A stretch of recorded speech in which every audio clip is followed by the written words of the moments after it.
মুভির শুরুতে ইসরো নামের এই লোককে দেখা যায়, যে কিনা তার পরিবারের সাথে একটা নতুন ঘরে শিফট হচ্ছিল। ইসরো পুরো জীবনের কষ্ট করা টাকাগুলো দিয়ে একটি বাড়ি কিনেছে, কিন্তু দেখা যায় ইসরোর ফ্যামিলির কারো বাড়িটি পছন্দ হয় না। আসলে ইসরোর পরিবারের কেউ ইসরোকে এক চোখেও দেখতে পারে না। ঘরের সবাই ইসরোকে একটা গাধা গরিব মানুষ মনে করে। এমনকি ইসরো তাদের জন্য যে এত কষ্ট করে তারা কোনো দামই দেয় না।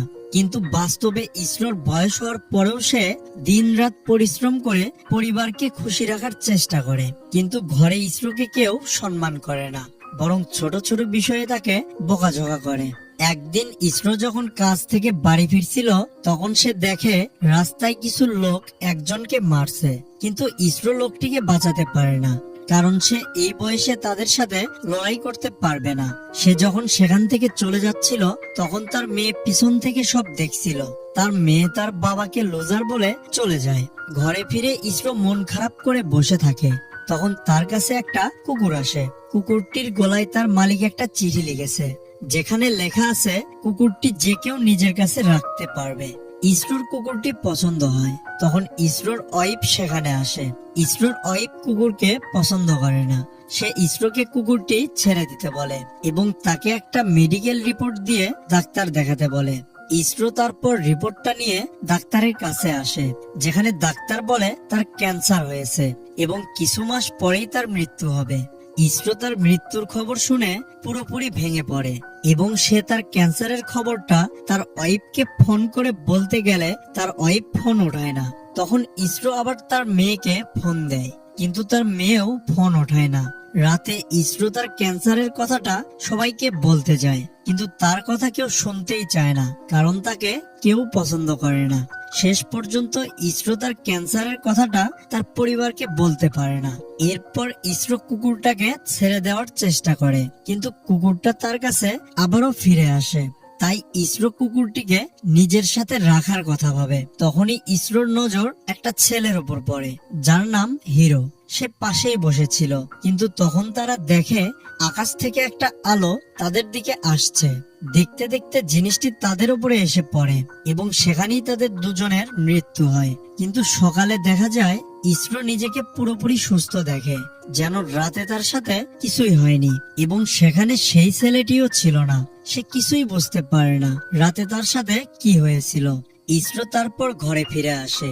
সে আগে থেকে নিজেকে অনেক সুস্থ অনুভব করতে থাকে, তবে সে ব্যাপারটা বুঝতে পারে না। যখন সে নিজের রুমে আসে, তখন সে দেখে তার হাত থেকে ধোঁয়া বের হচ্ছে। সে যখন তার হাতের শিরাটায় হাত দেয়, তখন তার আঙুলের উপর দিয়ে ইউএসবি পোর্ট বের হয়। আর সে যখন তার গলায় হাত দেয়, তখন তার মাথাটি একটি মেশিনের মতো দুই ভাগ হয়ে যায় এবং দেখতে দেখতে তার পুরো শরীর মেশিনের পার্টের মতো আলাদা আলাদা হয়ে যায়। আসলে রাতে ইসরোদের উপর যে জিনিসটি পড়েছিল সেটা এলিয়েনদের শিপ ছিল। তারা মারা যাওয়ার পর এলিয়েনরা তাদের হিউম্যান রোবট বানিয়ে দেয়, অর্থাৎ তাদের মস্তিষ্ক এবং শরীর মানুষের মতো হলেও তার ভেতরে আলাদাভাবে এলিয়েনদের দেওয়া শক্তি আছে এবং যে কোনো সময় সে রোবটের আকৃতি ধারণ করতে পারবে। এর পরের সিনে দেখা যায় হিরো এলিয়েনদের থেকে সে শক্তি পেয়ে গেছে। হিরো যেহেতু বিভিন্ন মুভিতে হিরো হিরোইনদের সুপার পাওয়ার দেখে, তাই তার বুঝতে দেরি হয় না যে তার কাছে অদ্ভুত পাওয়ার আছে। হিরো তার পাওয়ারের কথা তার বন্ধু নায়কীকে বলে, কিন্তু সে এসবে বিশ্বাস করে না। তখন হিরো তার বন্ধুকে বাইরে আনে এবং তার হাত দিয়ে উড়ে যাওয়া একটা কবুতরকে গুলি করে, অর্থাৎ তার হাতটা পিস্তলের মতো কাজ করে। তখন নায়কের সব বিশ্বাস হয়ে যায়। এরপর সে তার শক্তির প্র্যাকটিস করতে থাকে এবং বিভিন্ন গাড়িকে হাতের ইশারায় চালাতে থাকে। তারপর আমরা দেখতে পাই হিরো কোনো সুখী পরিবারকে দেখলে রেগে যায়, কারণ সে তার মায়ের সাথে খুবই গরিব জীবনযাপন করে এবং তার বাবা কোনো কারণে আরেকজন ওয়াইফের সাথে থাকে। এর পরের দিন ইসরো যখন তার কাজে যাচ্ছিল, তখন সে রাস্তার পাশে একটি কবুতরকে আহত অবস্থায় দেখতে পায়, যেটাকে হিরো গুলি করে নায়কীকে দেখিয়েছিল। যখন ইসরো কবুতরটিকে হাতে নেয়, তখন হঠাৎই কবুতরটা আবার ঠিক হয়ে যায় এবং সে আবারও উঠতে শুরু করে। ইসরো এই দৃশ্য দেখে হসপিটালে যায়। এবং দেখে সেখানে একজন মহিলা তার বাচ্চার জন্য কান্না করছে। আসলে তার ছেলের ভীষণ অসুস্থতার জন্য ছেলেটি জীবনের শেষ সময় পার করছে। ইসরো তারপর লুকিয়ে ছেলেটির কাছে যায় এবং তার মাথায় হাত দিয়ে তার পাওয়ারের সাহায্যে তাকে সুস্থ করে তোলে। ছেলেটি সেখানেই সুস্থ হয়ে যায়। এরপর দেখা যায় হিরো তার পাওয়ার নিয়ে খারাপ কাজ করতে থাকে। সে কলেজে ছেলেদেরকে মারতে থাকে। নায়কের দেখে এই ব্যাপারটা ভালো লাগে না। সে হিরোকে এসব করতে মানা করে। এরপর হিরোর কাছে তার বাবার সেকেন্ড ওয়াইফের কল আসে। সে হিরোকে রাতে খাবারের দাওয়াত দেয়। হিরো সেখানে আসে এবং দেখে তার বাবা নতুন ফ্যামিলির সাথে খুশিতে জীবন যাপন করছে। এই দৃশ্য দেখে হিরোর সেখানে মাথা খারাপ হয়ে যায় আর সে তাদের সেখানে গুলি করে মেরে ফেলতে চায়, কিন্তু পরে সে তাদের মারে না। এরপর হিরো ঘরে ফিরতে থাকে। সে রাস্তায় আরো সুখী ফ্যামিলিকে দেখতে পায়। এবার হিরো নিজেকে আর আটকাতে পারে না। সে এক এক করে সবাইকে গুলি করে মেরে ফেলে, এমনকি অনেক পরিবারকে পুরোপুরি খতম করে দেয়। এই খবরটা পুরো শহরে ছড়িয়ে পড়েছিল। ইসরো যখন এই খবরটা শুনতে পায় তখন সে তাদের বাঁচানোর জন্য একটি ফ্যামিলির কাছে যায়। সেখানে সে দেখতে পায় একজন মেয়ে মরে পড়ে আছে। হিরো তার মাথায় গুলি করেছিল। ইসরো তাকে সুস্থ করার চেষ্টা করে, কিন্তু মেয়েটি আর ঠিক হয় না, কারণ তার শক্তি শুধু জীবন্ত জিনিসের উপরই কাজ করবে। তখন হঠাৎ হিরো ইসরোকে গুলি করে দেয়, কিন্তু ইসরো বেঁচে যায় এবং সে বাইরে এসে দেখে হিরো আকাশে উড়ে চলে যাচ্ছে। এরপর হিরো তার শক্তির সাহায্যে তার ব্যাংক অ্যাকাউন্টের ব্যালেন্সকে বাড়িয়ে দেয় এবং সে ব্যাংক থেকে অনেক টাকা নিয়ে নেয়। সে নায়কীকে টাকাগুলো দেয়, কিন্তু নায়কী টাকাগুলো নেয় না এবং তার সাথে বন্ধুত্বও ভেঙে ফেলে। এরপর দেখা যায় ইসরোকে চাকরি থেকে বের করে দেওয়া হয়েছে। আমরা দেখি সে ঘরে আসতে থাকে। ঘরে এসে সে দেখে তার ছেলে আর স্কুলে যেতে চায় না এবং তার মেয়েও কলেজে যেতে চায় না। ইসরোর ওয়াইফ তাকে তালাক দেওয়ার কথা বলে। ইসরো এই কথা শুনে একদম চুপ হয়ে যায়। সে তার রুমে গিয়ে কান্না করতে থাকে। তখন হঠাৎ সে নায়কীর কান্নার আওয়াজ শুনতে পায়। সে তার শক্তি দিয়ে নায়কীর কাছে পৌঁছে যায়। আসলে নায়কী হিরোর মানুষ মারা নিয়ে খুবই কষ্ট পাচ্ছে। নায়কী ইসরোকে বলে হিরো তার শক্তির অপব্যবহার করছে এবং শহরে সিরিয়াল কিল করে বেড়াচ্ছে। তখন ইসরো তাকে বলে, তুমি চিন্তা করো না, আমি হিরোকে আটকাবো। এরপর ইসরো তার পাওয়ার গুলোর প্র্যাকটিস করতে থাকে, কারণ এখনো তার পাওয়ার গুলোর কন্ট্রোল ছিল না। ইসরো প্র্যাকটিস করার সময় যখন পানি পান করে তখন তার বুকে সমস্যা হয় এবং তার হাত দিয়ে পানিগুলো সব বের হয়ে যায়, অর্থাৎ সে আগের মতো পানি পান করতে পারবে না। এরপর দেখা যায় হিরো তার মায়ের সাথে কোথাও যাচ্ছিল, তখন তাদের কাছে পুলিশ এসে যায়। আসলে তারা জেনে গিয়েছে শহরের খুনগুলো এই ছেলেটিই করেছে। হিরো সেখানে অনেক পুলিশকে গুলি করে আহত করে দেয় এবং সেখান থেকে উড়ে চলে যায়। এরপর হিরো তার গার্লফ্রেন্ডের বাসায় আসে। সে যখন টিভিতে নিউজ দেখছিল তখন সে আকাশ থেকে পড়ে। দেখা যায় হিরো পুলিশদের থেকে পালাবার পর মিডিয়ার লোকগুলো তার মাকে অনেক প্রশ্ন করতে থাকে, যেটা থেকে বিরক্ত হয়ে হিরোর মা আত্মহত্যা করে ফেলে। হিরো তার মায়ের মৃত্যুর কথা শুনে প্রচন্ড দুঃখ পায়। হিরোর কাছে তার মা ছাড়া তার পাশে আর কেউ ছিল না। হিরোর মনে তখন প্রতিশোধের আগুন জ্বলে ওঠে। সে ভেবে নেয় যাদের কারণে তার মায়ের মৃত্যু হয়েছে তাদের সে মেরে ফেলবে। এখন হিরোর গার্লফ্রেন্ডও জেনে যায় শহরের খুনগুলো হিরোই করেছে, কিন্তু হিরো তাকে মারে না। কিন্তু তখন সেখানে অনেক সোলজার আসে হিরোকে মারার জন্য।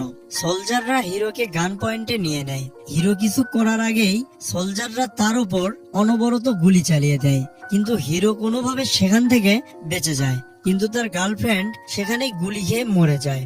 হিরো তার গার্লফ্রেন্ডের মৃত্যুতে প্রচন্ড রেগে যায় এবং সে নিচে থাকা সোলজার গুলোকে নিমিষেই মেরে ফেলে। এরপর সে ভেবে ফেলে সে শহরের সব মানুষকে মেরে ফেলবে। হিরো শহরের সব ইলেকট্রনিক ডিভাইস গুলোকে হ্যাক করে ফেলে এবং অদ্ভুতভাবে সেখান থেকে সবাইকে গুলি করে মারতে থাকে। এমনকি হিরো তার কলেজের স্টুডেন্টদেরও মেরে ফেলতে থাকে। এদিকে ইসরোর সাহায্যে নায়কী সবাইকে সতর্ক করে দেয় কেউ যেন মোবাইল এবং কম্পিউটার না চালায়। নায়কের কথা শুনে সবাই মোবাইল এবং কম্পিউটার চালানো বন্ধ করে দেয়। হিরো এই দৃশ্য দেখে খুবই রেগে যায় এবং সে তার শক্তি দিয়ে শহরের সব বিল্ডিং এ মিসাইল ছুড়তে থাকে। এতে ইসরোর মেয়ে আহত হয়ে যায়। আসলে সে একটা বিল্ডিং এর ভেতর ছিল, সে বিল্ডিং এ হিরো মিসাইল মেরে দিয়েছে। ইসরো এই দৃশ্য থেকে হিরোর কাছে আসে এবং তাকে এগুলো বন্ধ করতে বলে, কিন্তু হিরো কোনো কথা না শুনে ইসরোর উপর গুলি করতে যায়, কিন্তু ইসরো নিজেকে বাঁচিয়ে সেখান থেকে উড়ে চলে যায়। হিরোও তার পেছনে ধাওয়া করে এবং তারা দুজন প্রচন্ড স্পিডে উঠতে থাকে। তখন তাদের লড়াইয়ের মাঝখানে একটা হেলিকপ্টার এসে যায়। হিরো সেই হেলিকপ্টারকে ক্র্যাশ করাতে চায়, কিন্তু ইসরো কোনোভাবে সেই পাইলটকে বাঁচিয়ে ফেলে। তারা বেশ অনেকক্ষণ শহরে লড়াই করতে থাকে এবং তারা পুরো শহরে মাছির মতো প্রচন্ড স্পিডে উঠতে থাকে। ইসরো বুঝে যায় হিরো তার থেকেও শক্তিশালী, তাই ইসরো তাকে এত সহজে হারাতে পারবে না। সেজন্য ইসরো তার থেকে পালাতে থাকে যেন হিরোর শক্তি কমে যায়। পুরো শহরে লড়াই করতে করতে হিরো একসময় ক্লান্ত হয়ে যায় এবং সে পানি পান করে। ইসরো সেখান থেকে আকাশে উড়ে যায় আর হিরো তাকে আবার ধাওয়া করে। আমরা দেখি তারা দুজন মহাকাশে পৌঁছে যায়। হিরো ইসরোকে ধরে ফেলে এবং তাকে যখন মারতেই যায় তখন তার হাত থেকে গুলির বদলে পানি বের হতে থাকে, কারণ সে পানি পান করে ফেলেছিল এবং এর সাথে তার শরীরও খারাপ হতে থাকে। আর এই সুযোগকে কাজে লাগিয়ে ইসরো তার উপর ভয়ঙ্কর আঘাত করে, যার কারণে হিরো সেখানেই মারা যায়। এরপর ইসরো তার মেয়ের কাছে ফিরে আসে। সে খুবই আহত হয়ে পড়েছিল। ইসরো তখন তার শক্তি দিয়ে তার মেয়েকে ঠিক করে ফেলে, কিন্তু তখন সেখানে হিরো এসে যায়, যে কিনা এখনো মারা যায়নি। হিরো ইসরোকে মারতে থাকে এবং তার মেয়েকে গুলি করে দেয়। ইসরোর মেয়ের অবস্থা আরো খারাপ হয়ে যায়। হিরো তাকে মারার জন্য বিল্ডিং থেকে ফেলে দিতে যায়। ইসরো তখন তাকে বলে, আমাকে মেরে ফেলো, কিন্তু আমার মেয়েকে ছেড়ে দাও। কিন্তু হিরো তার কোনো কথাই শোনে না। হিরো তার মেয়েকে বিল্ডিং থেকে ফেলে দেয়, যার কারণে ইসরো প্রচন্ড রেগে যায় এবং ইসরোর শরীরের ভেতর লুকিয়ে থাকা একটা ভয়ঙ্কর শক্তি বের হয়, যার ফলে ইসরো হিরোকে প্রচন্ড জোরে আঘাত করে এবং বিদ্যুতের বেগে সে তার মেয়েকেও বাঁচিয়ে ফেলে। তার মেয়ে এসব দেখে অবাক হয়ে যায়। সে বলে, আপনি এটা কিভাবে করলেন? ইসরো বলে, সেসব পরে বলবে। এর পরের দিন দেখা যায় টিভিতে বলা হচ্ছে কোনো এক ফেরেশতা এসে সবাইকে বাঁচিয়ে দিয়েছে। ইসরোর মেয়ে কিন্তু সত্যিটা জানতো। এরপর ইসরোর পরিবারের সবাই ইসরোকে সম্মান করতে থাকে আর এখানে মুভিটি শেষ হয়ে যায়। মুভিটির শেষে দেখা যায় হিরো এখনো বেঁচে আছে। তো বন্ধুরা, কেমন লাগলো আজকের এক্সপ্লেনেশনটি জানাতে আপনারা সবাই কমেন্ট করবেন।